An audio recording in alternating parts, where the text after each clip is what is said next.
領域展開無料空所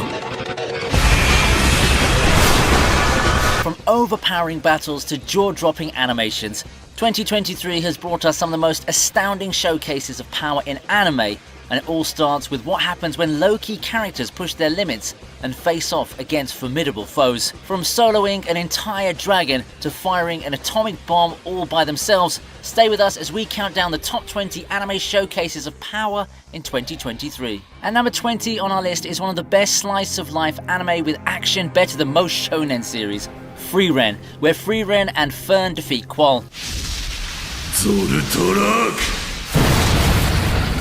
At the start, Qual couldn't even scratch both of them because of Fern's shield, but what he didn't know was that Frieren was preparing a little surprise for him. She uses his own attack and one-shots him after chanting it with one word. The anime's approach to world building is just like Mushoku Tensei. Instead of info dumping, it nitpicks a lot by making each interaction seem realistic. This approach, known as show don't tell, definitely makes the storytelling a lot better. The scene also serves as a demonstration of the magical arms race, which is the main concept in the anime. It may be new, but it proved itself to be a contender for the best anime of the year.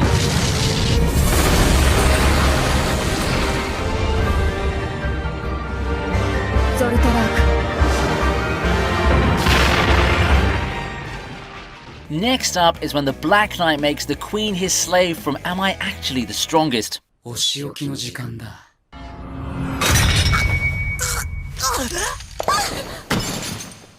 No one's talking about this anime, and I hope they start to after seeing this moment. It first looked like Giselnauts had the upper hand and the odds seemed stacked against Haruto. But Haruto is unscathed by her every attack, which is really unexpected considering that everyone thought the Queen was the strongest. Haruto's ruthlessness in this battle is shocking, because imagine putting a slave collar on the Queen and your biological mother. This fight is just a power move on Haruto's part. Also, there's a reference to Code Geass with the MC cosplaying as Lelouch, which adds a touch of humor to the somewhat brutal moment. Haruto definitely didn't give the Queen a chance, and she kind of deserved it because of her personality. It may not be flashy or have godlike animation, but this was a satisfying comeback for Haruto that proved that even in 2023, overpowered MCs are always fun to watch.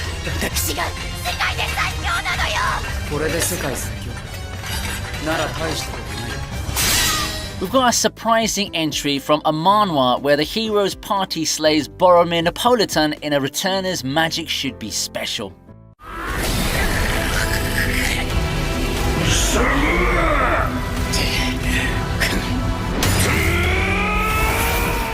In the year 3636, the world faces a dire threat in the form of a deadly black fog that annihilates all life that it touches. At this final moment, with only one final boss left to defeat, a mere 6 valiant individuals remain out of the initial 150 million. This was just from a sneak peek of the first 5 minutes of the first episode, and it didn't disappoint. The animation quality may not be like your traditional anime. CGI is heavily involved, but it looks awesome anyway, especially that last attack. They even blew the dark sky away. The way these heroes fought against what looked like an overpowered enemy and won just goes to show why they're the only ones left alive. If you've read the source material, you know that this is a gem just waiting to shine. Up next is one of the most anticipated anime this 2023. Ragnar unlocks his future powers in Ragnar Crimson. It starts with the power-up with Ragnar falling into dreams of the future where he encounters an older version of himself. After he awakens, his full power and abilities are on display as he confronts Grimwald. Even if Ragnar Crimson is an anime that doesn't have that big of a fan base, the way they animated this battle is visually stunning. Also, the way Ragnar's ability to freeze Grimwald just goes to show how powerful he really is. If you look at it closely, it's not that intense of a battle, but it's more like an execution. He manages to not only defeat Grimwald, but also save Leonika in the process. Imagine how powerful he'll be if he manages to control all of this untapped power and potential. They definitely took some inspiration from Gon, and they did it right.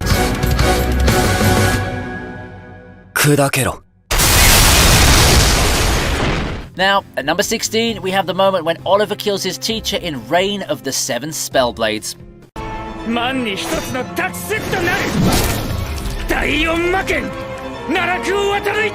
Oliver unveils his own Spellblade, which he inherited from his mother, and we all know someone who's driven by vengeance will definitely put on a show. This scene is so intense that Oliver uses his powers to torture Grenville with memories of the pain he inflicted on his mother. But he didn't stop there, because he pushed it further to the point where Grenville even begs for mercy. Also, the fact that he can easily defeat his teacher clearly shows how overpowered he is. When Oliver finally decapitated him, it shocked most of us because we finally got to realize that he wasn't messing around, completely different from those beta MCs.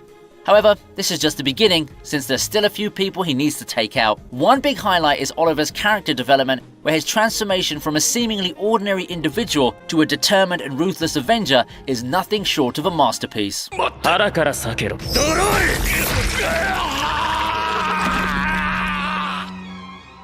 Blasting her way into our list is Megumin's first explosion in her own Konosuba spin-off series. それは終わりの本。現在、過去、未来。 Feeling the pressure of the dire situation they're in, Megumin makes a bold decision to finally learn her beloved explosion magic. What makes this moment particularly exciting is that, despite never having used magic before, Megumin draws upon her Crimson Demon instincts to understand how magic flows through her body. The build-up to her learning explosion magic has been teased throughout the series, and it was definitely worth it. And when she finally lets loose with her explosion magic to obliterate those monsters, it gives long-time Konosuba fans like me goosebumps. The animation is absolutely stunning, and the sound and voice acting are definitely on point for this scene. It captures the essence of what makes Konosuba so enjoyable, and it may be hard to believe that this parody isekai is one of the best animations in the genre. Megumin's explosion magic has become an iconic part of the series, and it definitely blows us away every time she uses it.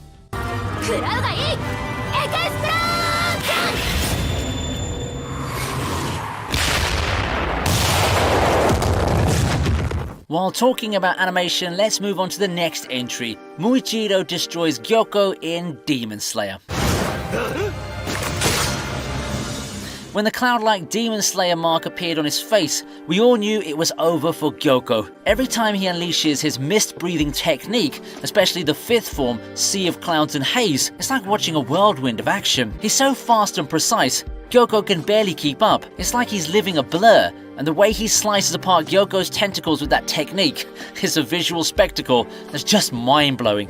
You can practically feel the agility and swordsmanship oozing out of the screen, making it a truly captivating and dynamic sequence. There's no doubt that when it comes to animation, Demon Slayer is always number one, from the mist to the lightning. I doubt we can see that level of quality in other anime. Muichiro showed Gyoko why he's the fastest and youngest Demon Slayer to become a Hashira, but his head was already on the ground before he could even realize it.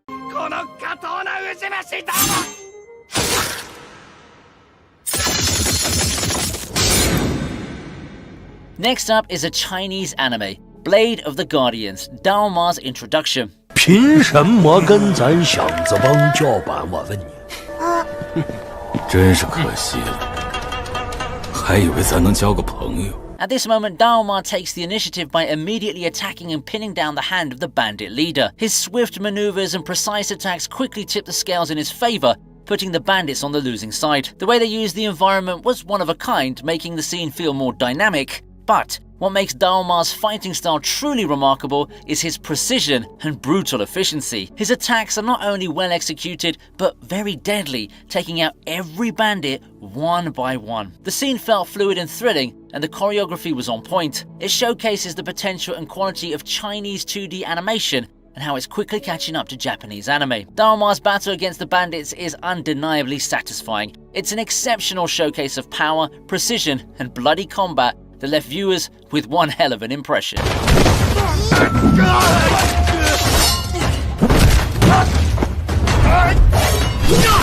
Slowly approaching our top 10 is when Rudeus solos a red dragon in Mushoku Tensei Season 2.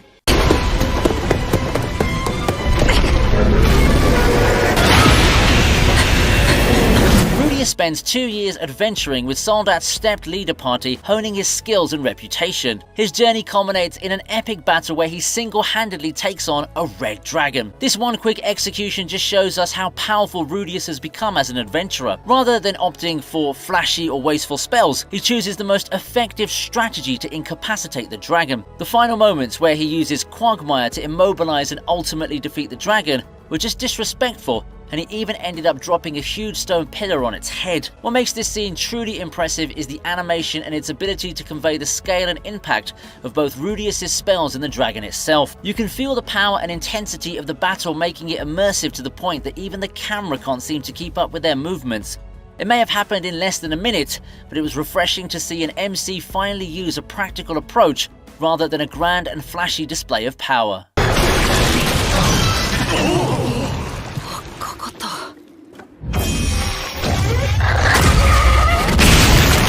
Moving on to the next entry, we have the moment where Fukuchi reveals his true power in Bungo Stray Dogs Season 5.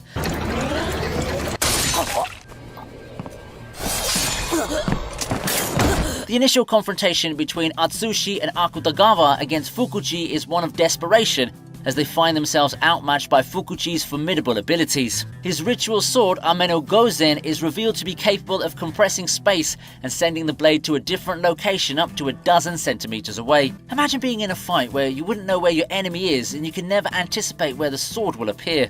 Ameno Gozen can also manipulate time, allowing Fukuchi to redo the past, which adds another layer of complexity to the mind-boggling one-sided fight. At this moment, Fukuchi seemed invisible because no matter what they did, when he could manipulate time itself, all their efforts were wasted.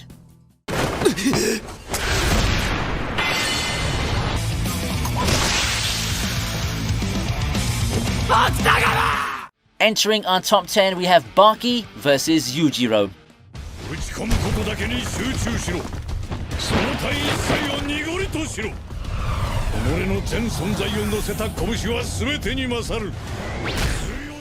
This fight between father and son is a unique and brutal lesson in strength and combat.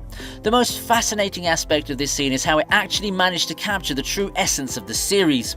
While it appears to be an all-out brawl, it's also a unique form of bonding and understanding between father and son. As the battle rages on, it becomes clear that Baki's ultimate goal isn't just to defeat his father, but to enforce his will upon him. It wasn't a one-sided display of power, but both of them shined in this moment. The way the fight ended is just so confusing for us normal people in more ways than one. It showed us just how bizarre the world of Baki is and how complex of a relationship Baki has with his father. However, we finally get to see the ending we've all been waiting for as Yujiro acknowledges Baki to be the strongest.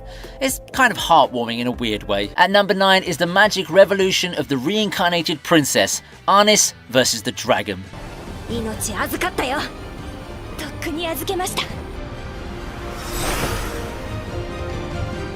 The way Arnis and Euphilia work together in this one is truly remarkable. Facing off against a formidable dragon midair is no small feat.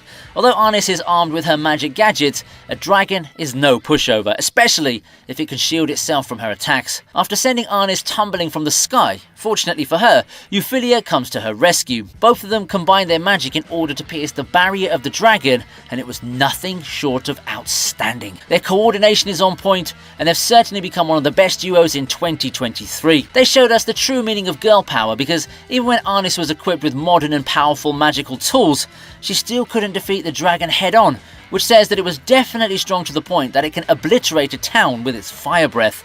Hey, you know what? You can consider this fight as a fight between modernity and an ancient powerful creature, and if you watched Gate, you always know gunpowder wins.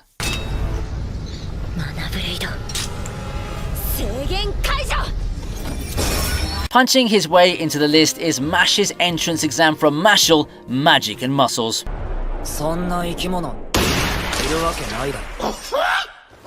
It may look familiar because you've probably seen it from One Punch Man. Instead of relying on magic like everyone else, he just uses his sheer physical strength to breeze through the challenges. I mean, we're talking lifting boulders and running on water without breaking a sweat. No spells needed. It's simply comedy gold. The examiner is left scratching his head because Mash's straightforwardness seems like he's just lazy at first. Lemon even starts trying to sabotage him, but it's like they're in a character development whirlwind because he even saves her at the end. It's a light-hearted and comedic moment that really drives home the unique approach Mash takes to magic, just how overpowered he really is when it comes to pure strength. It's not a series that takes itself too seriously, but it does the job.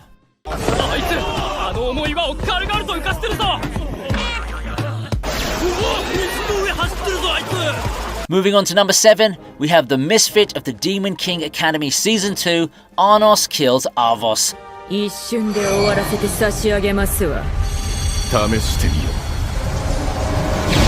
The final fight had a mix of surprising and maybe even some anticlimactic elements, especially when you think about all the build-up during the season. We're all geared up for this epic showdown, and then Arnos, in true OPMC fashion, just one-shots Arvos right in the chest. It's all over in the blink of an eye. Well, at first Arvos seems to be at an advantage, but if you look closely, you'll notice how carefree Arnos is. Then there's Arnos Voldigode's purple eyes, and they're no joke. It's a game changer, and it's clear that once he activates them, things are pretty much settled. All of these clearly show how overpowered Arnos is in his own verse. Arnos is a true ancient demon king, so just from that, Arvos clearly doesn't stand a chance. It's impressive that even Arbanu's Order and Eyes of the Apocalypse can't hold a candle to it. And what's truly terrifying is that this version of his eyes is already weaker compared to his original ones, so just imagine what would have happened if he had those.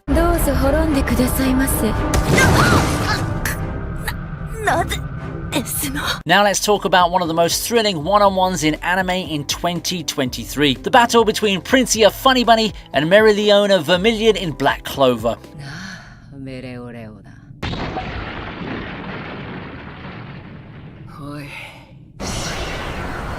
It's one of those clashes that leaves you in awe of the power and action on display. What truly sets this battle apart is that it's a one-on-one, all-out brawl. There are no handicaps and no one's interfering. It's just Princia and Mereoleona going at it. Fans already knew Mereoleona was a powerhouse, but this fight took the intensity to a whole new level. The action sequences were a masterclass, and the animation quality was off the charts. It's like the entire animation budget of Black Clover since season 1 was given entirely to this movie. In this fight, Mereoleona truly proved her reputation, showing her prowess and unwavering tenacity. You couldn't help but see similarities between Mereoleona and Kenpachi Zaraki from Bleach, both having a love for combat and a never back down attitude.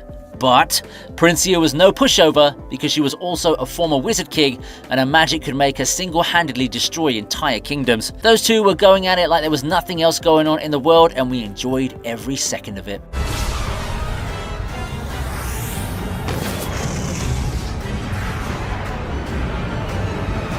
Gracing the top 5 is probably the fans' favourite Luffy vs Kaido in One Piece.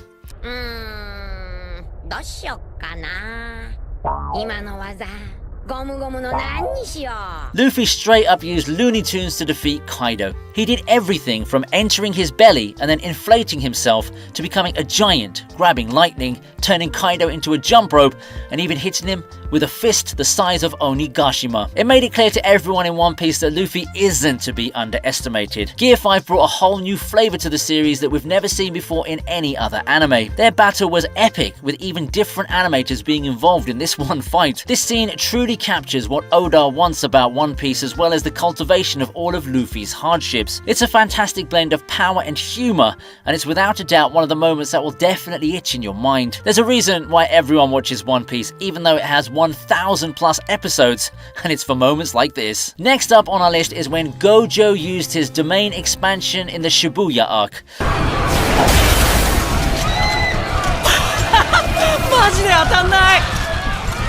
Gojo's decision to use the 0.2 second unlimited void is so unexpected. Considering most jujutsu sorcerers value human lives, you'd probably think that this will tie his hands. But Gojo is really him. You must be thinking that he calculated that move, but oh boy, he is so wrong. He did all of it just by his own instinct as he identified the limitation of non-sorcerers around him. In that minuscule time frame, he calculates on what to do and how to do it without leaving any adverse effects to those who were hit by his domain. He isn't some superhero, but he is Gojo Satoru, and he's willing to do anything to win. Even in that small time frame, it still has drastic effects on ordinary humans because it would take at least 2 months before they recovered, as they received literally half a year's worth of information. Moreover, the fact that he's maneuvering around all the non-sorcerers so fast is simply pure madness. In 299 seconds, he massacred 1,000 transfigured humans. If that isn't a showcase of power, then I just don't know what is. Gojo just proved to everyone again that he deserves to be called the strongest sorcerer alive. マジか。領域展開。無料空所。 Let's move on to our top 3, Hell's Paradise Gabimaru vs Tencent. What?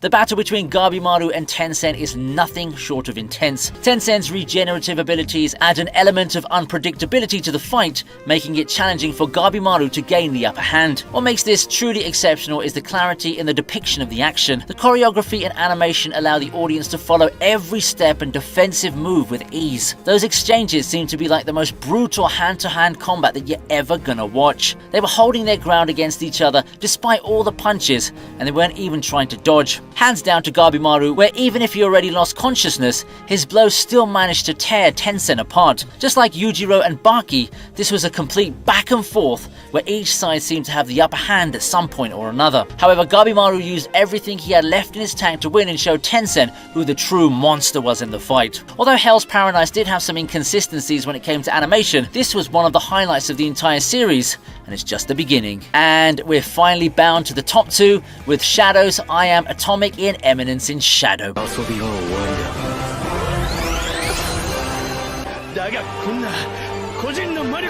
Shadow's realization that he needs to become nuclear to survive a nuclear bomb sets the stage for a high-stakes showdown. Zenon's attempts to stop him with his swords only add to the anticipation. However, when Shadow's almighty power is unleashed with the declaration, "I am atomic," the impact is both cringe-inducing and chilling. The voice actor did a fantastic job in delivering those three iconic words. They managed to make it edgy and somewhat cringy, but at the same time, it carries a chilling and imposing presence, which is the whole point of the series. The explosion that follows is a testament to the magnitude of Shadow's newfound nuclear abilities, because it just leaves a massive crater. This ability is basically a game cheat code, and if you're his enemy, what can you even do at this point?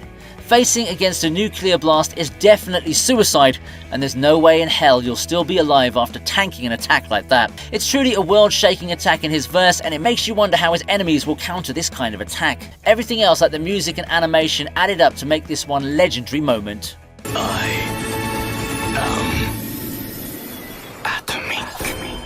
Last, but definitely not least, the entry that sends tremors all over the verse, which is also the talk of the anime community, Senjumaru Shutara's Bankai in Bleach. ゼロ番隊のマジを見せてやる。